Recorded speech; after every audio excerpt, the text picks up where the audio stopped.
Ito.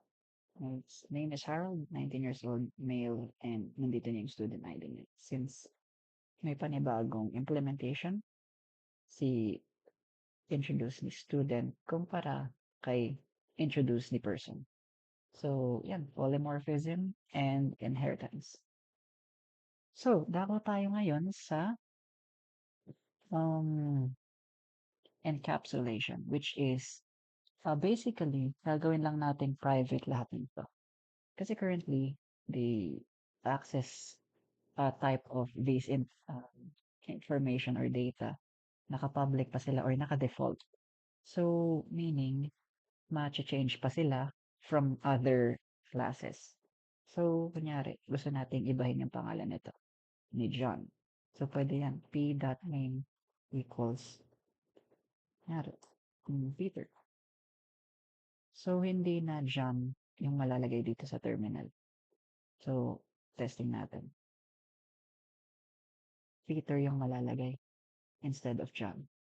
So, hindi maganda yan kapag gumagawa tayo ng um, program, kunyari, sa much more serious environment kaya ng sa real world environment. Hindi maganda yun, lalo kapag kunyari may ID or other important information na dapat hindi nababago ng user. So, to make something encapsulated, dapat lagyan lang natin ng private. Dali lang. So, as you can see, hindi na natin pwedeng i-reassign yung name ni P as Peter. Hindi tayo pinapayagan ng system. Yan, private. Private in age, private string sex. Yan. So, kung gusto natin palitan yung name ni P, dapat gumamit tayo ng setter. Setter is basically a method to rename a value of an attribute. So, if you want to make something secure, of course, di ka gagawa ng setter, pero for this demonstration, gawa tayo ng setter method. Setter for set name. Yan. This dot name equals name. So, hindi natin basta-basta mapapalitan yung name ni P. Yari. Yan. Hindi siya pwede. Dahil naka-private siya. So, kung gusto man natin palitan yung pangalan ni P, gagamit tayo ng method set name.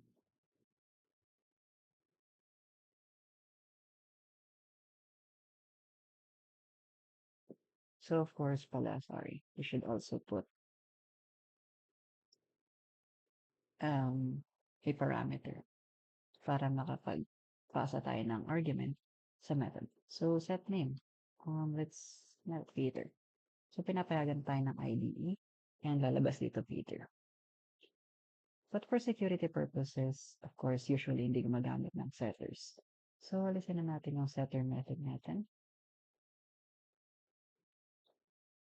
Usually, for protected data types, getters lang ang binibigay. So, dito, type natin kung anong data type yung kukunin natin or gagamit ng getter. So, name ay may type string. So, string yung ilalagay natin. String, get name. Dito wala ng parameter. So, lagay lang natin return since ibabalik natin siya. And return name. So, kung gusto man natin kunin yung name ng isang person, kung may gagawin naman tayo, gagawin natin siyang substring or anything i-manipulate natin. P.name, nari, i-print natin si p.name. Hindi pwede. Kasi again, naka-private name. So, p.getName.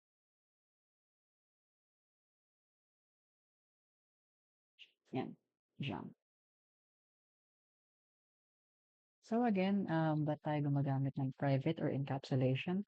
Para lang hindi ma-alter yung data basta-basta and para mas maging secure yung program natin. So, yun lang naman. While we're at it, gawin na lang natin private tong student ID. Ito lalo na 'to, yung student ID, um, gawin na rin nating example yung student ID sa KLD. So, of course, hindi puwedeng basta-basta yan mababago. So, kung same lang din kung gagawa tayo ng getter for student ID, string get student ID lamang ang type. So, return the name of the variable, student ID. Student ID. So, if we want to retrieve yung student ID ni S dot get student ID.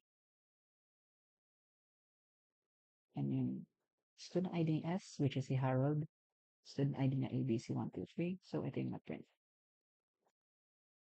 So, last topic, which is abstraction. I think this will not be included sa exam, pero discuss ko na din for reference.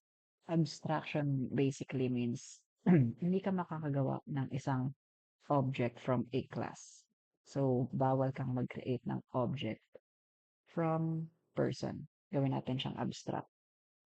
So, if person was abstract, hindi ka pwede gumawa ng person. Meaning, ang pwede mo lang gawin is yung mga hindi abstract na class na nag-inherit sa kanya. So, nag-error dito si person P at new person and P1 since person sila. Pero makikita natin na si student, walang error since si student hindi siya abstracted. It only extends from person. So, bakit tayo gagamit ng abstract na keyword?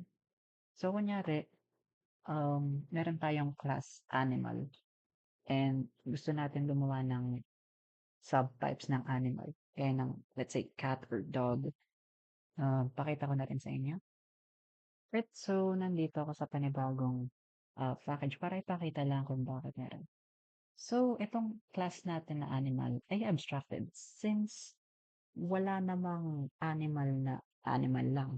Dapat specific. Ang animal dapat either cat, dog, or fish. Specific dapat na animal. So, yung general na animal, abstracted since parang blueprint lang siya. Hindi siya actual na object, kaya siya abstracted. So, parang abstract and concrete. Pag abstracted, hindi siya actually existing. Pag concrete, it exists. So, cat and dog, concrete classes sila since pwede kang gumawa ng cat object, dog object. So, in real life, meron tayong nakikitang pusa, aso, pero wala naman tayong nakikitang hayop na hayop ang tawag. Kaya si animal ay abstracted. Para siyang grupo eh. Ang grupo is hindi naman actual. Pero yung individual na mga tao, concrete. So, kaya abstracted yung isang parent class. So, yan lang for this tutorial. Yan, for any clarifications, chat nyo na lang sa GC. Pinaantok na ako. Goodbye.